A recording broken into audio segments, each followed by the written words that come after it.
I ain't gonna lie, y'all, this shit hurt. Hit different. Come all the way out of Atlanta for this. Multiple third down stops. 3rd and 16. And you let them kill you in the same thing all game. 34-24. Washington Commanders lose. Florida 2-2. Just ruined my weekend, bro. I came out of Atlanta for nothing. Let's go!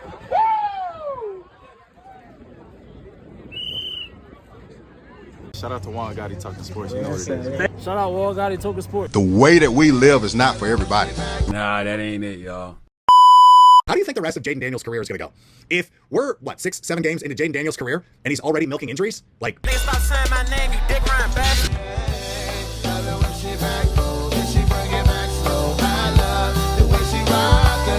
I love the way she move it, shake it on me. When she cry for him, and Shawty is the winner. You can tell that Shawty's no beginner, she's confident.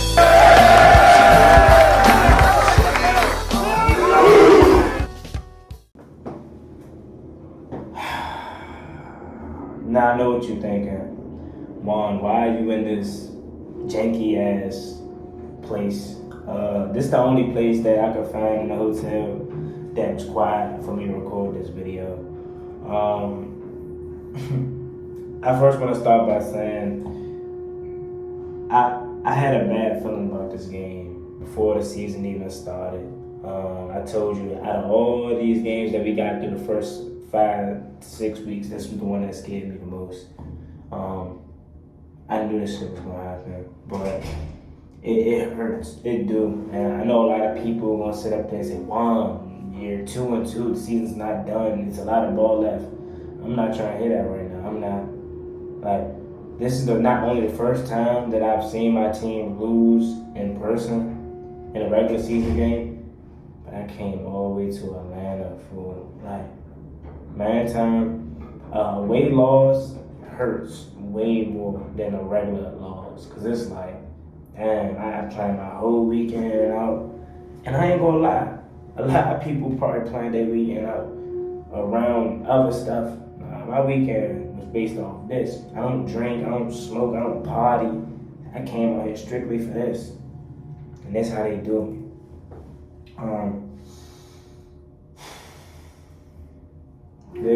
I want to say, given all the injuries we had, no Terry McLaurin, no Jaden Daniels, we still could have won this game. So we did not lose today's game due to the lack of talent.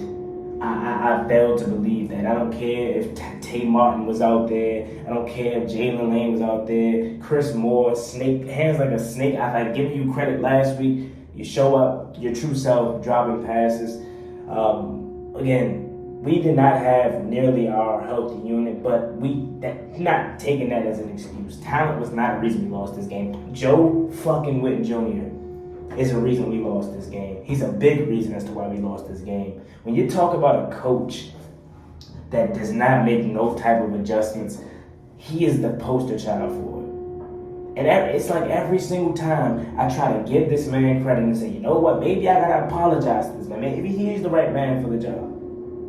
And you get a performance like this. The game plan should have been limit the impact of Bijan Robinson. Drake London, Kyle Pitts were their guys. We knew that coming in. But we want to sit back in a soft-ass zone the whole entire time, allowing Drake London to just run up and just sit. Run up and just sit. Killing us. Killing every time. It was just so open all game long. Kyle Pitts, Drake London, Bijan Robinson, whether it's a route out the backfield or it's a curry, it's Tyler Algier. You fine, you good. I came up here because I ain't think nobody did.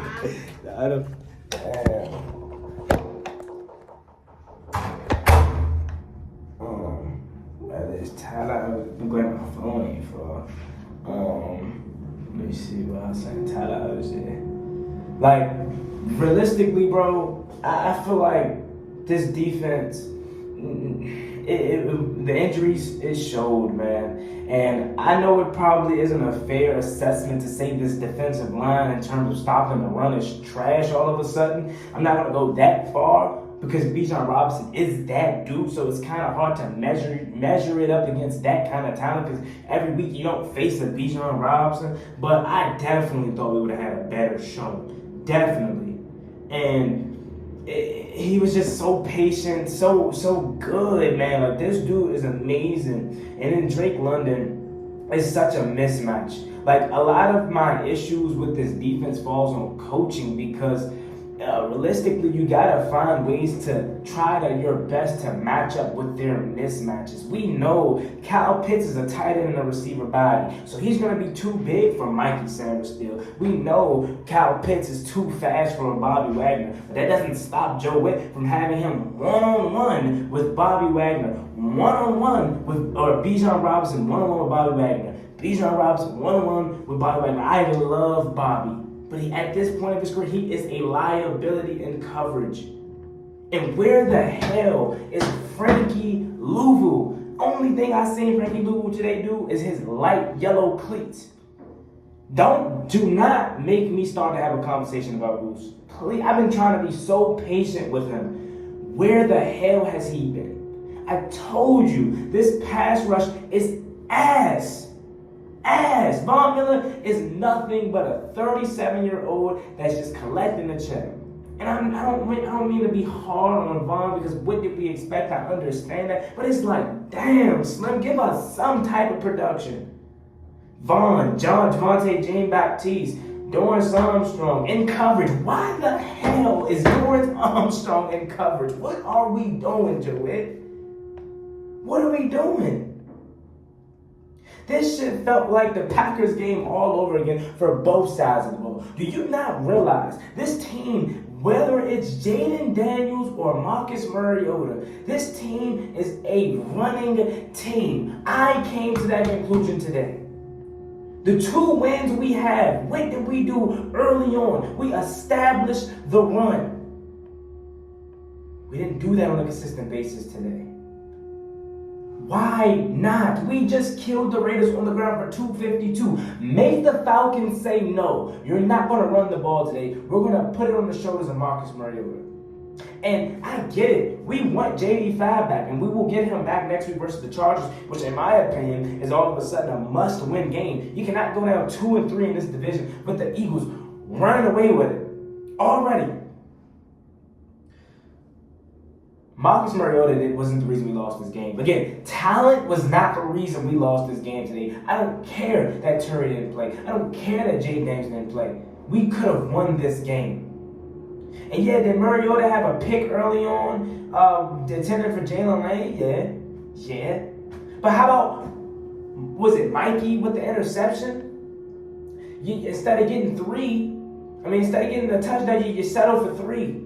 That's your opportunity to take advantage of. We've been crying for turnovers all season long. Commander's getting me sick. Crying for turnovers all season long. We finally get a turnover, and we only settle for 3. Play calling, atrocious today. Atrocious. Run the ball. Mariota, I gave you props for your read option ability last week. It was trash today. You did not know when to decipher the run, when to keep it. Nothing creative on a consistent basis. What are we talking about? Maybe an end-around reverse to Debo or a screen setup for Chris Moore? Why are we not getting Zach Ertz more involved in the offense today? And again, penalties shot us in the foot. Whether it was Penn Senate with an injury, a penalty. I believe Connolly had one. I believe we had a intentional grounding. Like, again, penalties. Forced to call a timeout early on in the second half. What's up with that, by the way?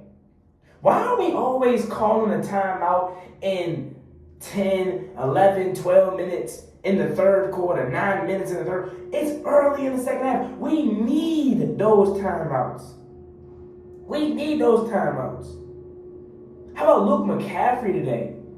Finally, Luke is getting some confidence. Whether it's the kick return, whether it's the touchdown today, he's getting confidence. Shout out to Luke McCaffrey. But this defense was ass-tastic today. I didn't get a chance to watch the film.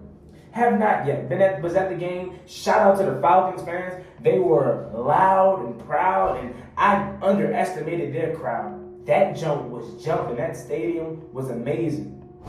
But I'm going to go on record and say this was Trent Amos' worst game. I could be wrong, but when I sit down and watch the film, I feel like I'm going to see that.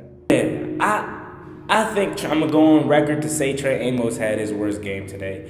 Again, I feel like Joe Witt didn't put these guys in a lot of successful positions today. Everything was just soft coverage and everything was just wide open. Like, it was bad out there today. I don't know if every stadium does this, but here in Atlanta, they showed, like, the percentages of how often we were running plays and running coverages. We ran zone 70+% during this whole entire game. So that leaves a minimum percentage of man coverage that we ran today. And again, I thought Joe Witt was relying on his personnel. I thought a lot of the reason why you go out and get a Trey Amos is for a matchup like Drake London, not to put Mikey Samerstill in those uncomfortable situations. You have Marshawn Lattimore. Is it time to just admit? I already said it 2-3 weeks ago after the Giants game, or Packers game, that is. And a lot of y'all like, Juan, chill, it's early, blah, blah, blah. I think it might be time to just admit Marshawn Lattimore, he ain't nothing but a walking penalty. Man. And it sucks because we made that trade. We tried to have hope for him. We tried to give him the benefit of the doubt last year because he had the hamstring injury. But I think it's time. To admit that. Revo, love him to death. He's nothing more than a special teams guy. I seen enough. I seen enough through one game. We are going to dearly miss Will Hurst. We got to hope Darnell Savage can come in and do something because Revo, he can hit, but he can't fill no gap. Overrunning gaps, missing tackles. Like, everything about that defense was just bad today, man. And I hate that we do not use our Frankie Louvu and all our other key players on blitzes, rushing the passer, get exotic. When are you going to realize you don't have the personnel that you thought you had and you can't just rely on 4? Michael Penix was too comfortable today. We got around him a little bit, and you seen what happened when he did. You forced the interception. You forced some incompletions. But again, anybody, and I mean anybody, myself, you watching this video, can sit back there for 20, 30 minutes and find open receivers if you're just on the grass, getting open on the grass because the zone coverage is just there.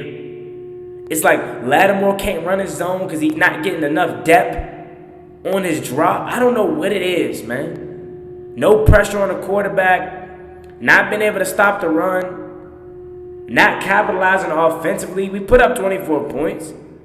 We did. But I am more pissed off that we are not able to get off the field in 3rd and 16. You're kidding me, right? This game, we had opportunities. I feel like if we got the ball back, could have went down and probably tied it. If I'm Dan Quinn, I'd probably go on the road. Yeah, with your backup quarterback, you got your backup receivers in there, Tate Martin. You go for the win, but we didn't get that opportunity. You want to know why? Because this dumbass defense could not get a stop on 3rd and 16. 3rd and 16, this defense had a chance to get off the field. No, Kyle Pitts, wide the hell open. 3rd and 7, Drake London, wide the hell open. 3rd and 3, Bijan Robinson, wide open. Like, what's up? It gotta be the play call, and I vividly saw it. At what point? It's no issue to have your game plan to be soft zone coverage. My issue comes is when do you realize, all right, that ain't working, scratch that, let me figure something else out. It's like we don't adjust on the fly. It's like Eric Bieniemy all over again. It's my scheme. I don't care about nothing. You're going to find a way to stick it to my scheme, and I'm just gonna stick with it and not change anything. That's what today felt like.